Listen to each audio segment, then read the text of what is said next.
So Marvel still has not taken the hint that their product has become a big steaming pile of horse manure, refusing to see the forest for the trees no matter how many flops they produce or the wave of fan backlash that inevitably follows. How many times do we have to teach you this lesson, old man? The first half of Ironheart was proof positive that even when given ample opportunity to course correct, Disney simply can't help but push the DEI agenda and social justice narratives at the expense of telling even a remotely competent story. Ironically reinforcing negative stereotypes and painting their own characters in such a terrible light that one can't help but laugh at the tone-deaf nature of it all. I stole that one, but not because I'm black. Technically, you should never write off a show before it's over because sometimes things can surprise you. But I mean, come on, does anyone think this has a fucking chance in hell at recovering in the slightest? Never learn, do you? We open up with a flashback to Parker and John breaking into an extravagant mansion, one which has a suspicious lack of security. After precisely 30 seconds of searching, Parker finds a hidden safe he just happens to know the combination to. Just as he's about to open it, he's caught by the one lone previously absent security guard who apparently covers this entire large property. I guess he was busy taking a shit or something. When you gotta go, you gotta go. Before he can be detained, the guard is shot by John, ending the flashback. I'm sure that scene was absolutely necessary and not just added to pad the runtime. At Pizza Hut quarters, the LGBTers are sitting around having a makeshift funeral for their freshly unalived comrade. By the way, I like how they're shown eating pizza, but like, who the fuck made it? This doesn't seem like a functional pizzeria. Since Parker is aware of Retard's betrayal from the previous episode, he drops hints that he knows, throwing shade in her direction. But he is also sure to let everyone know that the next mission needs to be flawless. Because up to this point, he's been really fucking lenient with mistakes. And as per tradition, we have another cringe title screen drop. Back home, Retard is analyzing the piece of the hood she jacked during the heirloom heist, coming to the conclusion that it has some sort of internal combustion, but the energy doesn't match any known source on planet Earth or elsewhere. Her mother comes into the room and Retard completely fails at not acting sus. I came to see if you need to come clean. Come clean about what? You need anything clean? I'm on my way to the laundromat. Look, I really don't know about black moms, but I do know that if she was Eastern European, this shit would warrant an immediate kitchen interrogation. I'll tell you what, to my melanin abundant viewers, let me know in the comments exactly how this would go down. Also the Asians and the Latinos, I don't want you to feel left out. As her mother leaves, the piece of the hood disappears and Retard panics thinking Parker is there, but then it reappears and turns out to just be a false alarm. Remain calm! All is well! Natalie suggests that Retard call the other insufferable genius girl boss for advice. Yeah, Sherry, what have I been up to? Instead, she goes to visit Joe, aka Ezekiel Stain. But because she's a dumbass who dropped his biomesh on the ground at Heirloom, he's been arrested and is gonna take the fall for the whole ordeal, much to the delight of the LGBTers. Retard goes to visit Shitstain in prison, who has some choice words for her. I should have known never to trust you. You're just a selfish kid. You know, it's crazy that the word assemblers have characters calling Retard out on her bullshit, but refuse to fix her in the script. You're the worst superhero ever! Also, I find it hilariously ironic that he's arrested for the tech, yet she's been flying around the city in a weapon suit and nobody is batting an eye.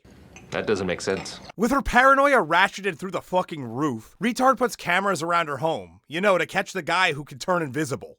Oh, you're really not as smart as I thought you were. She also gives her mother a smartwatch for her protection. Huh? More on that later. Because she continues to show signs of possessing a brain that was deprived of oxygen for an extended period of time, Retard decides to go out alone without the suit to see Xavier to give him a watch as well. So I guess her paranoia just comes and goes as the script deems necessary. She proceeds to ask Xavier if she's a good person. No! He pretty much says everything he can to not tell her how shitty she really is. Good, bad, them words don't really mean anything. Tell her that. This dude deserves some sort of award for the masterful dance he performed around that question. Unable to sleep due to the anxiety over Parker, she decides to attempt to nap while wearing the suit. How the fuck is that bed frame holding this weight? No fucking idea. It's bad enough that they constantly have her walking around with this thing while it's unpowered, but now we're expected to believe that her wooden bed frame is just casually holding up 1,000 pounds. As she is finally able to fall asleep, she's immediately awoken by a panicked sound from the other room.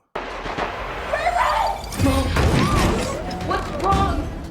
You tell me I'm sorry, did you really program that thing to react to the sound of gunfire? Need I remind you that you live in Chicago? That shit is gonna go off every 20 fucking minutes. Seeing as how these aren't the actions of a person who doesn't need a fuck ton of help because she's knee-deep in shit, her mother takes her to a candy store which is owned by witches because we didn't get enough of them during Agatha All Along. And I killed Sparky, too. Without so much as a warning, they are transported to a parallel dimension. Does anyone remember when people with powers tried to be a little bit more secretive?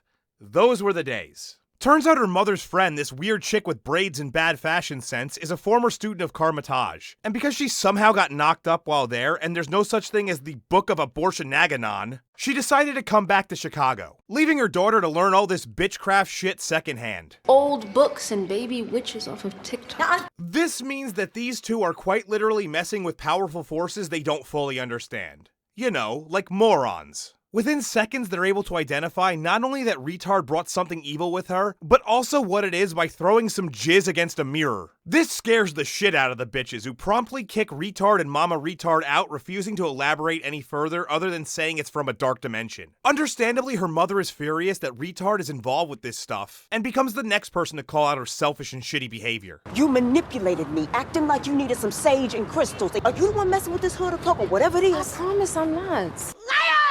Liar! Then why do you even have that? I am fine. Fine. You're fine? Having panic attacks. Sleeping in your suit. One coworker dead, that's fine to If you? you don't want me to lie to you, then don't ask me these questions. Once again, instead of taking even the slightest modicum of accountability, she deflects and continues to be an absolutely unbearable person, jumping in her suit and fleeing all responsibility for her actions. This show has really taken the concept of weaponized victimhood and made it literal. In prison, we see that Parker has somehow snuck all the way to shit-stained cell, and trust me, that was a really hard line to read. How the fuck he was able to pull this off is beyond me. I get that he could turn invisible, but that doesn't account for locked doors that require keys and passcodes. Well, however the fuck he pulled it off is irrelevant, cause he's here to try and convince Shitstain to join him and get revenge on Retard. Have a think on it. Get back to me tonight. And lights out. Speaking of Retard, she goes to Shitstain's bunker to find a quiet place to think. And since seemingly everything he did was traceable, it's highly unlikely that the authorities haven't discovered this place yet. I mean, it wouldn't exactly be difficult to get into considering he left a fucking key under the goddamn mat. Why is everyone so fucking stupid?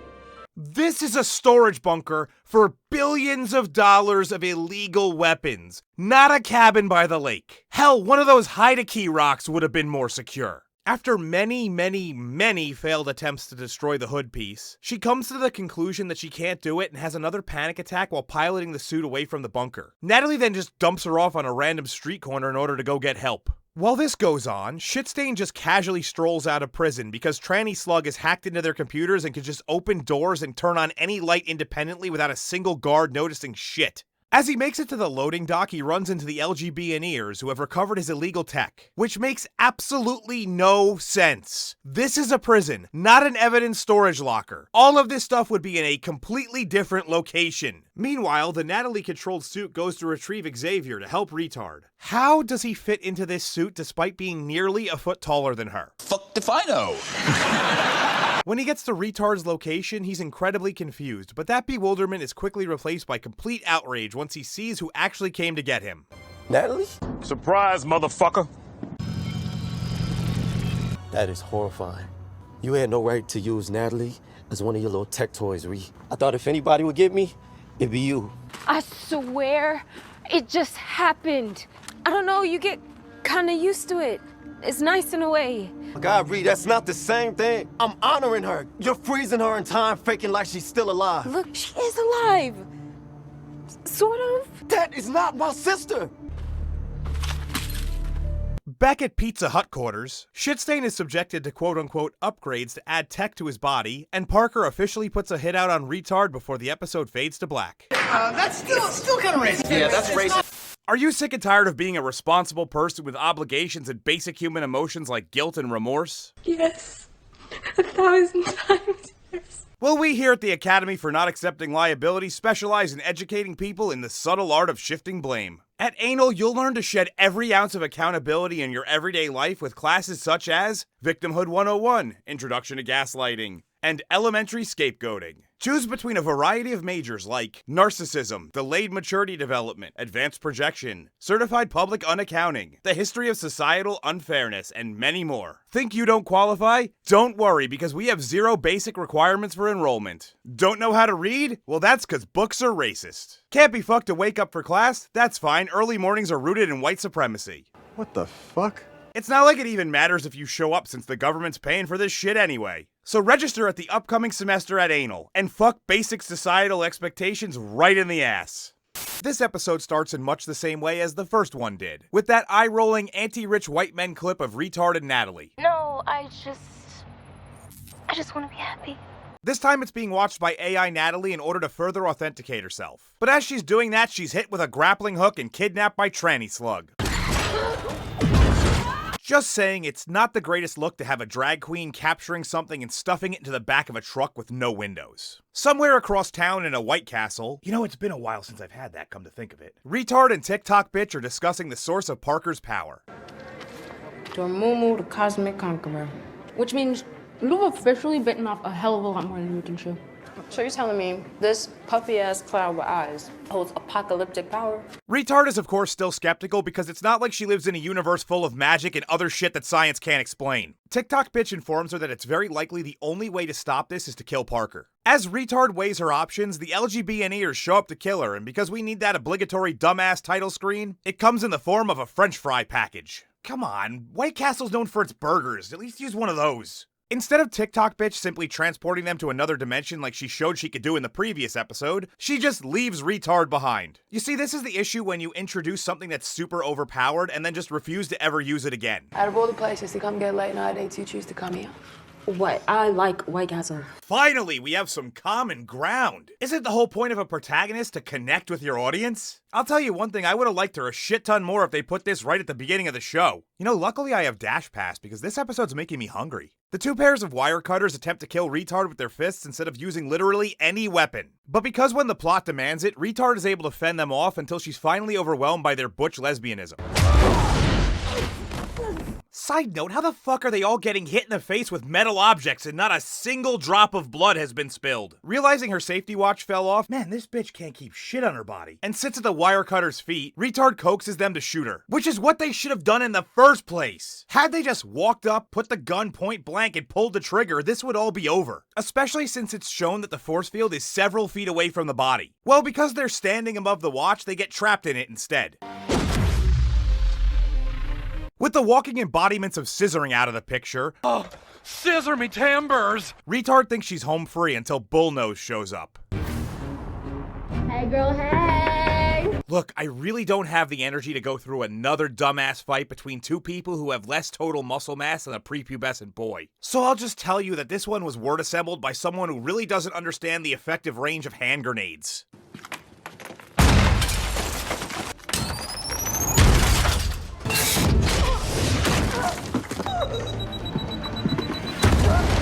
Bullshit! Officially escaping the White Castle, seriously, where is that crave case? Retard is spotted by Tranny Slug, who tries to run her down in the box truck. Channeling her inner Prometheus, Retard attempts to outrun the truck instead of moving laterally to the other side of the fucking parked cars. Remember everyone, she's a genius. God, you're useless. But luckily for her, a standard truck cargo bed isn't able to hold a war mech, and Natalie escapes saving Retard. Oh, Jesus! Oh, God! Oh! Unfortunately for us, the he-she gets out of the wreck not only alive, but completely unscathed, some the fuck how. Oh, Jesus! God! Oh!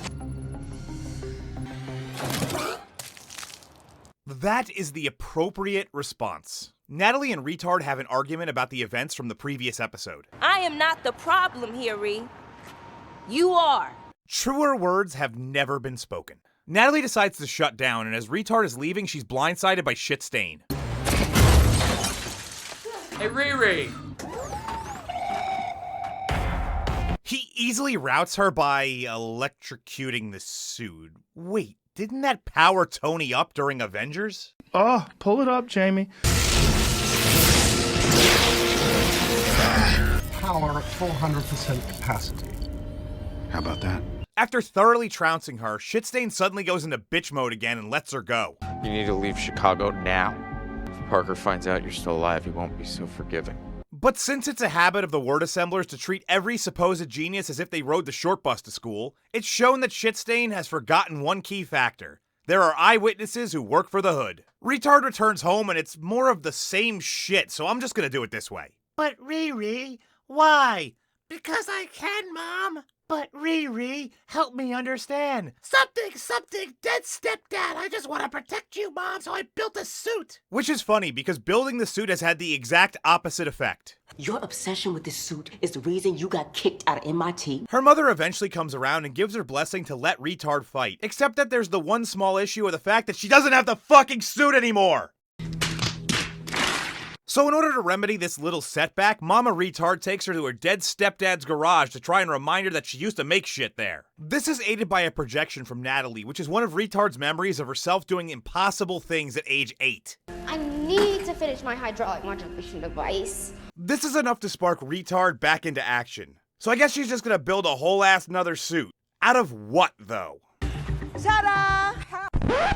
Hell no! Back at Pizza Hut quarters, the LGBTers and Shitstain return to Parker, the latter of which lies about Retard's demise. But due to lack of details, the Hood refuses to believe him until Bullnose steps up and covers for Shitstain. She would have gotten away if Zeke hadn't stopped her. Her reason being that she wants to get to the bottom of what actually happened to their old teammate Rampage. I need you to hack into some autopsy reports for me. Shitstain then turns down Parker's offer to join the team. In the garage, Retard is struggling to find a sustainable power source to handle the new suit's design, and finally accepts that in a world where magic exists, she should probably embrace it. You think? Since we haven't switched between locations in about 30 seconds, we rejoin the LGBTers as Bullnose calls out the Hood. That says that Stewart OD'd, but we all know Rampage didn't do drugs. Instead of attempting to feign innocence, Parker basically confirms all suspicions by attacking everyone in the room. And right before their big job that needs to be flawless of all things. He then abruptly fires the entire crew. I'm sure he can expect a litany of wrongful termination suits based on protected class in the very near future. It wasn't like it was a well thought out plan. Back at the garage, again, Retard has officially brought together a team to forge a new suit. Her group consisting of Natalie, Mama Retard, that annoying kid from episode 1, TikTok bitch, and... Hey, black people. It's really sad someone sat down, put pen to paper, and thought, that line is worth repeating. Especially when it's just a stand-in for another phrase that we know they really wanted to put in there. What's up, my nigga? What's up?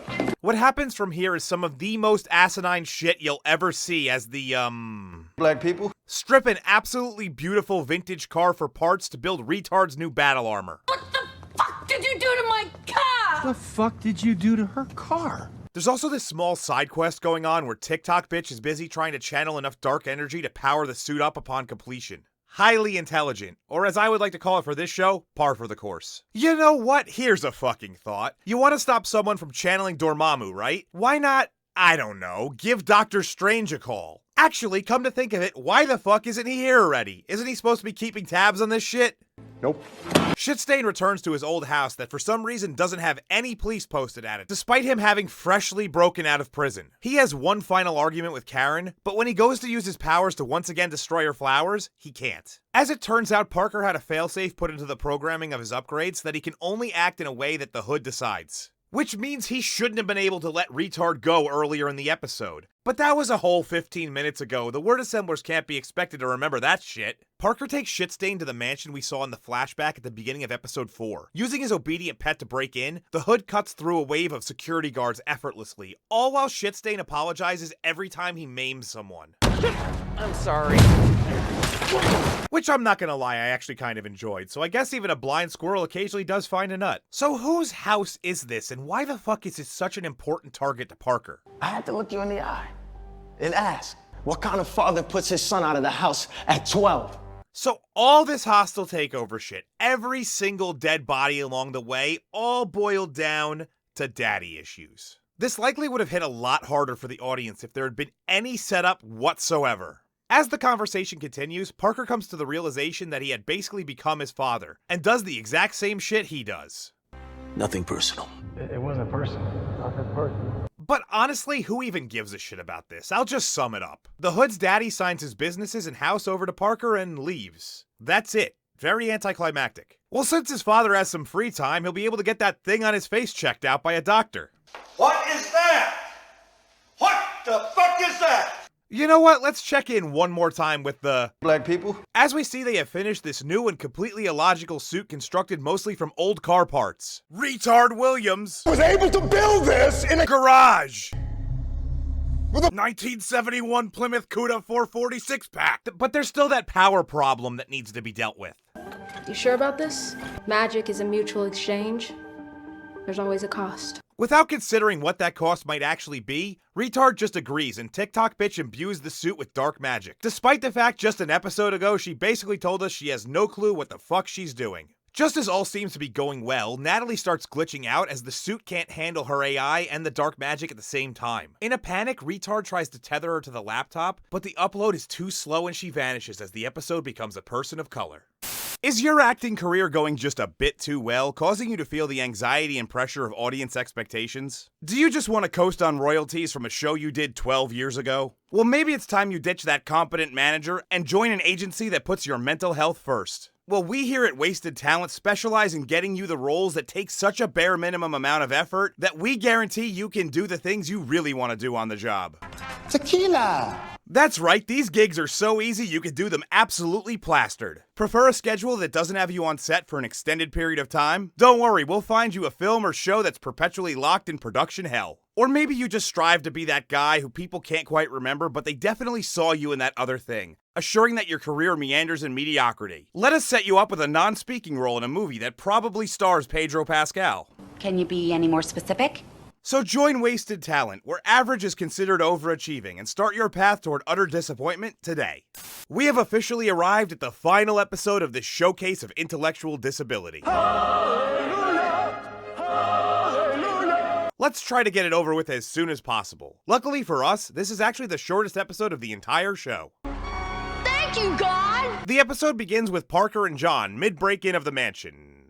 Wait, did I start episode 4 again? No, I didn't. This is part 2 of the flashback, which I'm already gonna guess is completely out of order and would have actually given us some better context if it was in the previous episode. Fleeing the guards, Parker barely tries to climb the perimeter fence, instead choosing to escape into some random drainage tunnel. This does fuck all as he's quickly cornered. Just as all seems lost, Bruno Gerhardt shows up wearing the hood. I do not like your odds. Opening a random door to Pizza Hut quarters, allowing Parker to escape. As Parker sits down to a slice with Borat, he's gaslit about his potential and how he's going to be a legend. This just before the ambassador of Kazakhstan freezes a black family from across the room for being too loud. How you say, how do you do? What's up with that vanilla face? After seeing this display of power, Parker makes one of his very few good choices. He decides he wants to cooperate. What is it that you most desire? I wanna be rich. I can't. No. Richer than him. And what's in it for you? Oh, something you won't even miss. Whatever it is, I'm in. I knew you were smart. I'm not exactly sure if that's the term I'd use for a person who's blindly agreeing to things he doesn't understand, but that's just me. Yes, it's probably saving his life that he's actually going along with it, but he should at least ask a few more questions. We flash forward to the present, and Parker is hosting a dinner for just him and Shitstain. This seems like an excessive amount of food for 2 people. And you guessed it, that shit forms the title screen. Shitstain is refusing to eat, but Parker is quick to remind him that a simple command can override his brain. Eat. Parker then questions him as to whether or not he actually did kill Retard, but Shitstain assures him that he did. Because if for some reason you've been less than honest with me, you know we'd have a problem, right? You know, Parker, you literally have control over his functions. Just command him to do something like raise his hand or blink twice if he's lying. That would solve your issue in about 10 fucking seconds. Since Shitstain is less than thrilled about being a puppet, he tries to stab Parker. But because Parker does show the occasional sign of competence, he had put in a failsafe to prevent Shitstain from harming him. Realizing that staying at his father's house is actually pretty dumb, he instead goes back to Pizza Hut quarters and attempts to tattoo his own face. Take a big step back and literally fuck your own face! You know what? I take it back. This guy's really stupid. At the garage, Retard is desperately trying to rebuild Natalie, but her bullshit brain mapping tech isn't allowing her to. God! Coming to the realization that this is her fault because she didn't bother to read the terms of service of the magic she's using, Retard decides to go after the Hood. So I guess lucky for her, he went back to the only fucking place she's gonna check. And what is it that Parker is doing exactly? Talk to me. Already done over time. When'd you get an accent? When did you get an attitude? Where the hell have you been? I've been a little bit busy. You see, you're not my only client. I need you to come through. You promised me everything, and you didn't say it was gonna be like this. You lied to me. I said, be careful how you sprint to me. Dude, you cannot be this fucking stupid to call out a clearly demonic and hyper-powerful being. It's like with each passing second, this guy loses more brain cells. Maybe that was the thing that he wasn't gonna miss. Since things have gone swimmingly for Parker with the first agreement, he basically tries to negotiate a new one. I did everything I was supposed to, but it just feels empty. Can't you give me more? I've got a better idea. Why don't I just replace you with someone more appreciative?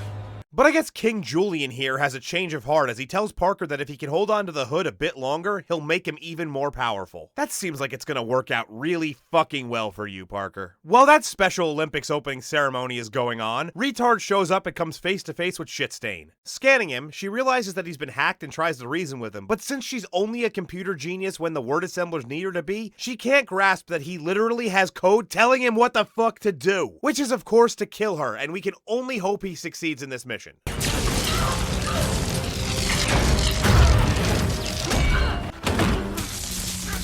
Can we get some goddamn consistency here? Is this suit good or not? Because generally when you have an over-the-top montage to build something, there's a guarantee it's gonna be better than the thing it's replacing in the story. Because they know all they sold you was a guaranteed piece of shit. Seeing as how neither one of these really wants to kill each other, Retard comes up with a quick plan to rewrite his programming. And what might that plan be? I'm gonna knee you in the groin. What? You're gonna kick him in the balls. Tell me you hate white guys without telling me you hate white guys. Because of some bullshit reasoning, this ridiculous testicular reset strategy works and Retard can override his programming. She then goes to deal with Parker. I need you to give me that hood. What the hell is that? They once again have a quick discussion about just how self-serving Retard really is. I'm sorry, I shouldn't laugh. It's just, you were so sure that you were one of the good ones. You have your fancy suit, but you're not gonna stop a speeding train or save the city from an asteroid. So now it's time for the showdown that nobody's been waiting for between a horrible criminal who has made the world a significantly worse place and Parker.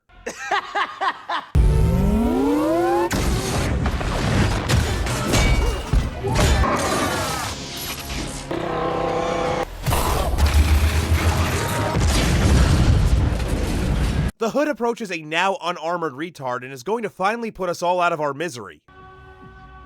Just do it! But it turns out to just be a hologram and Retard survives. She then disrobes him and simply leaves. So this was it, the big final fucking fight. You gotta be shitting me. A small tug of war over a garment. I've seen better brawls over clothes at the mall during Black Friday. Retard goes back down to the elevator to find Ali G sitting at the table eating. He offers for her to join him, and seeing as how she's fucking allergic to good choices, she takes him up on it.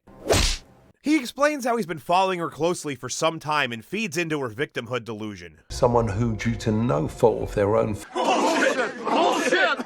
finds themselves always at the short end of the stick. He then proceeds to explain that he helps people fuel their wildest ambitions, including everyone on the Forbes 100 list, 14 kings and 3 popes, so mostly rich white guys. Okay, I'm sick of waiting. Who the fuck is this guy? My name is Jean Girard.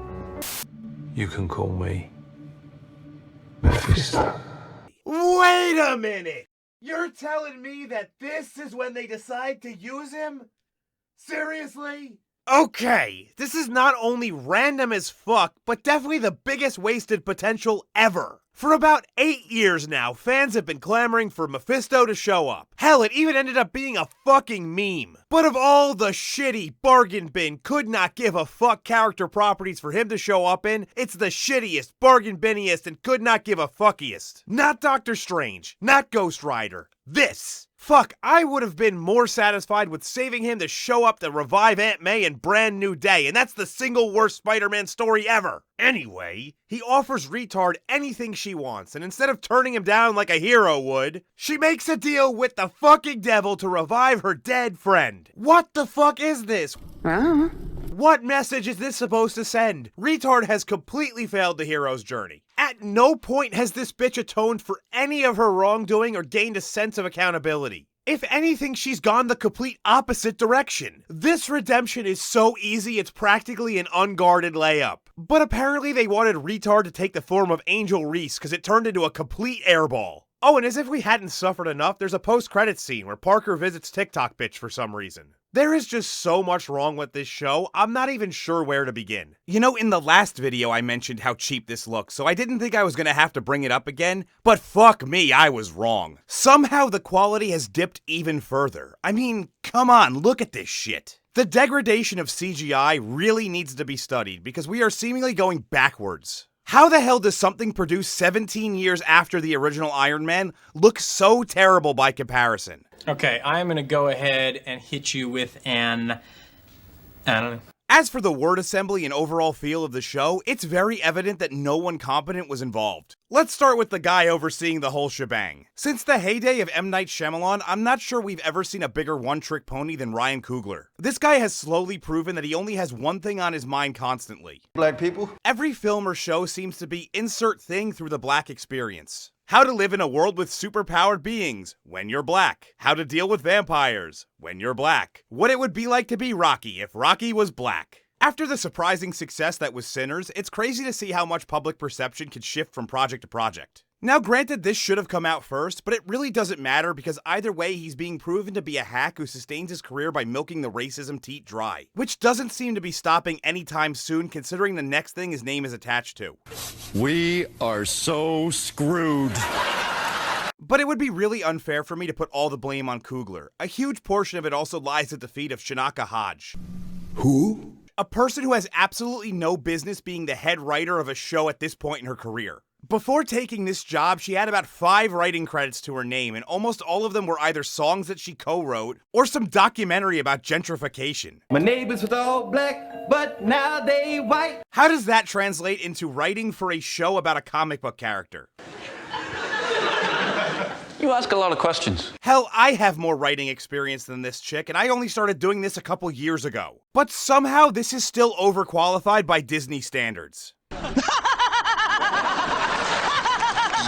As per tradition, the pacing is atrocious. This show was dropped in 3-episode blocks, all ranging from 40 to 60 minutes. So effectively, we received 2 feature-length films, a majority of which are filled with inane conversations that repeat talking points we've already heard multiple times. It's not until episode 5 that we get any type of motivation or explanation about the primary antagonist. And by the time we do, we're completely checked out and just want it to be over. Not to mention there are a bunch of minor characters that just eat up screen time but add very little to the overall narrative. If you trim the fat from this bloated mess, you could have got this down to 4 or even 3 episodes that were significantly more streamlined and digestible. Ironheart has officially earned its place on the Mount Rushmore of terrible Marvel shows along with She-Hulk and Echo. And honestly, it might take the fucking George Washington slot. Or probably more appropriately, Abraham Lincoln. It was a show with zero moral compass, terrible production quality, and a word assembly team hell-bent on reinforcing every negative stereotype imaginable. All that being said, like every one of these dog shit shows I review, this has effectively left its mark on me in a Stockholm Syndrome sort of way. When you get so invested in something, no matter the reason, you'll always kind of miss it. Who am I kidding? I'm happier than a pig in shit that this is over. The only thing I'll miss is tearing at a new asshole. But at least now I have Superman and the Fantastic Four to look forward to in that department. And if that doesn't convince you that there's absolutely no reason to worry about ever seeing a second season of this garbage, I don't know what to tell you.